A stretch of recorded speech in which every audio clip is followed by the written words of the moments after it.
All right, so another company has joined the mix.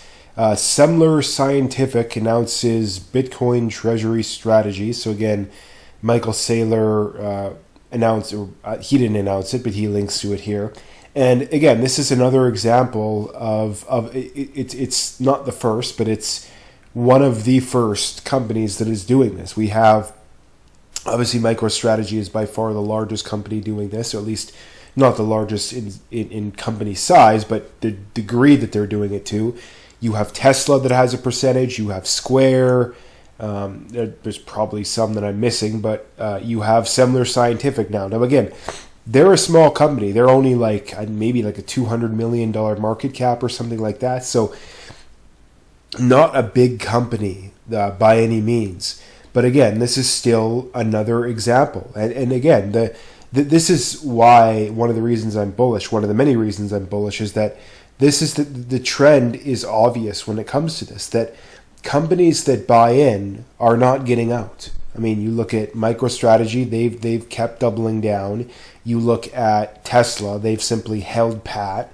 Square is doubling down. Now you have this company. Now again, there's probably other ones that we haven't heard about yet, and not to mention too, and there's probably individuals that work at some of these big companies we haven't heard about.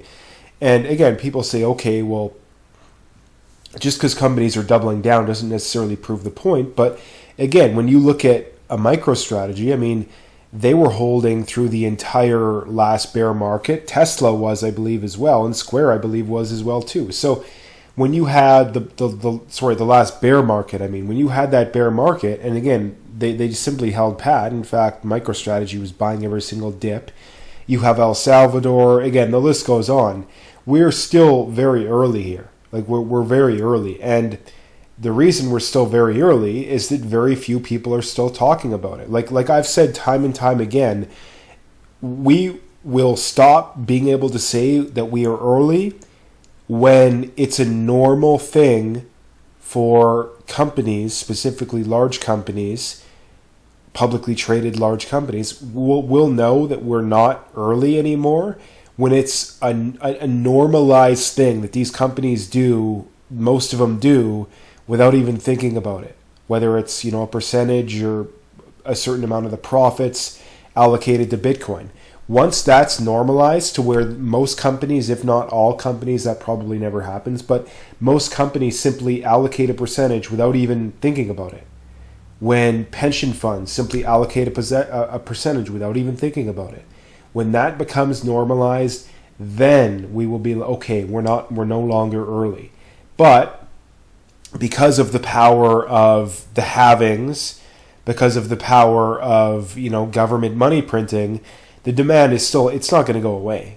It's not going to go away. When you look at governments, the big reason that we are, in the West, when you look at Canada and the States, the reason that people's standards of livings are being lowered, or at the very least stagnant, over the last 5 years, 10 years, 20 years, especially 5 years though, the main reason for that is governments refuse to stop spending. Governments just refuse to stop spending. And we are going to get out of this in one of two ways.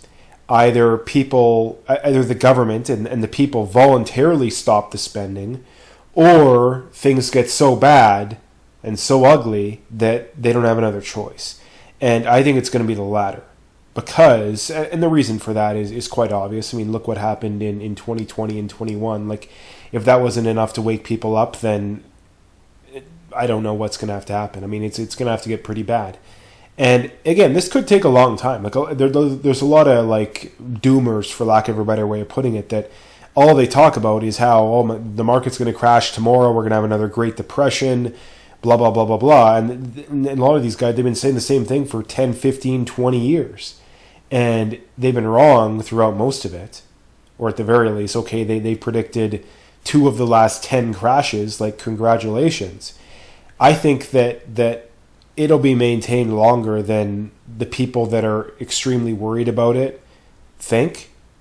And for the reason being is that the people that are perpetrating this, their entire livelihood depends upon it. I mean, how many people, if the government was simply forced to spend within their means, how many people would that negatively affect? And I mean, theoretically, it'll negatively affect them, but in reality, that's the way that it should be. That's the only way to run a society over the long run. But that's the point there. And the reason for that is the amount of people that will be negatively affected, they're never going to vote for it. Like, they will never, ever, ever vote for it. Like, the way things currently are, people will never vote for a government that's going to cut spending, arguably, but for sure significantly cut spending.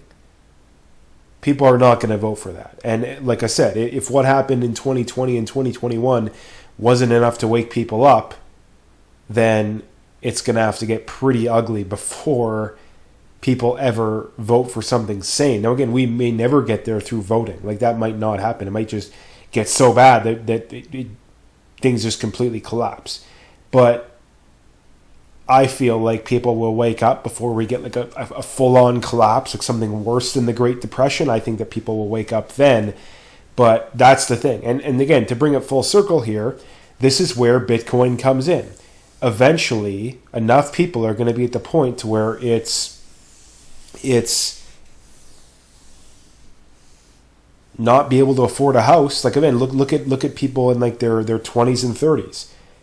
How many of them will never afford a house or will have to save for a decade to afford a house? A lot of them. And eventually people are going to be like, okay, I can allocate a percentage to Bitcoin and be able to retire at a normal age, or I can never retire. Like, that's going to become a realistic thing. Like, the idea that your CPP and what is it in the States? I'm completely blanking on it, whatever their equivalent is. Like, the idea that that's going to save you is utterly laughable. Like, who actually believes that? If you're someone in your 20s, who actually believes that? Who actually believes that the government is going to be there to save people? Like, they're not. And even if they are, it's going to be at the expense of the next generation. So you're going to have to feel pretty guilty to get bailed out. And again, that is the thing. That at the end of the day, the average person is pretty stupid, in my opinion. That might not be the best way of putting it, but that'll be the way I put it. But again, when people have to choose between a roof over their heads and admitting they're wrong, some people, like a decent amount of people, are going to pick admitting they're wrong. And that's going to continually happen over and over and over again. And again, eventually, the MicroStrategy, like the success of what they've done, like eventually that's going to be, I mean, I would argue it already has, but eventually that's going to become too hard for people to ignore. When Bitcoin continues to outperform the market, eventually it's going to be too hard to ignore. Like, there's still people trying to argue with a straight face that Bitcoin's a bubble, even though it's been around for 15 years. Like, what other bubbles lasted 15 years? Like, I'm sure there's something. But again, this is another problem. And these are the kind of people that, I don't know if there's people that irk me more when it comes to the financial and investing space than these kinds of people. And again, they're the Peter Schiffs and the Dave Ramseys of the world. And not that they're wrong about everything. I mean, honestly, those guys are probably right about the majority of what they talk about. But when it comes to Bitcoin specifically, they've been bearish for a decade. Like, it would be like, let's say Nvidia's down 20 or 30% next year, but you've been bearish since 2014, and you're bearish on Nvidia, and you take some victory lap, but it's like you still met, like, Nvidia literally is the best performing stock over the last decade. Even if it went down 30%, it probably still would be. And if you turn around and take a victory lap, like, how do you not put two and two together there?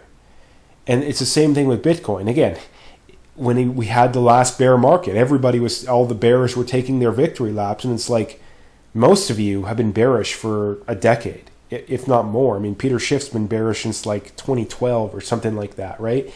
And again, it's this like, the people really have that low of self-awareness? And I would argue no, because there's no way these guys can be so spot on when it comes to other areas and completely out to lunch when it comes to this. Like, it's just completely impossible in my mind. in my mind, sorry. And that's why I say what I say. So again, what is the take-home story here? The take-home story is, again, this is one of the first handful of many.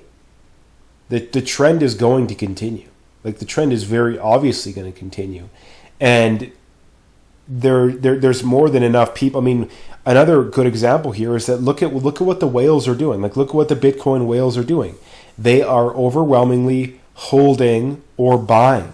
They're not selling. I mean, when you look at Bitcoin, when there's a 5-10% drawdown in a short period of time, that's typically almost always coming from traders. Now, again, when you get some massive run up in the short term too, that might be true, but over the long run, the organic growth is going to continue because, I mean, honestly, I would say it's just basic mathematics. With the halvings, with the increased demand, and with no other real competition. Like, this is another thing that is not talked about enough, and this is the reason when it comes to stock investing. I mean, Warren Buffett is famous for saying one of the most important things when it comes to investing in stocks is the concept of a moat. In that, are you clearly better than any competition? And this is one of the other fundamental reasons why Bitcoin, in my opinion, is so good, because it has a very obvious moat. What's its competition? Gold. Again, we've already established many times. I mean, this is the only real argument you need. I mean, there's numerous other ones, but if gold was the answer, okay, well, why has it not solved the problem? It's been around for thousands of years, and we're still in as much of a mess as we've ever been in. If gold was the answer, why has it not solved it, right? And I mean, not to mention too, Bitcoin has all the other obvious advantages that I've been into and made several videos on. When you look at the other cryptos, like, there's nothing that even compares. The next best one, based on market cap at least, is ETH, which is centralized. They've rolled back the chain before. There's constant hard forks. If the government wanted to regulate them, they could do it tomorrow if they wanted. Like, that's the best competition. Like, seriously, like, that's the best competition? So that's the fundamental reason, in my opinion. So anyway, that's what I wanted to bring up today. If you liked the video, please like, comment, subscribe, all that good stuff, and stay tuned for more.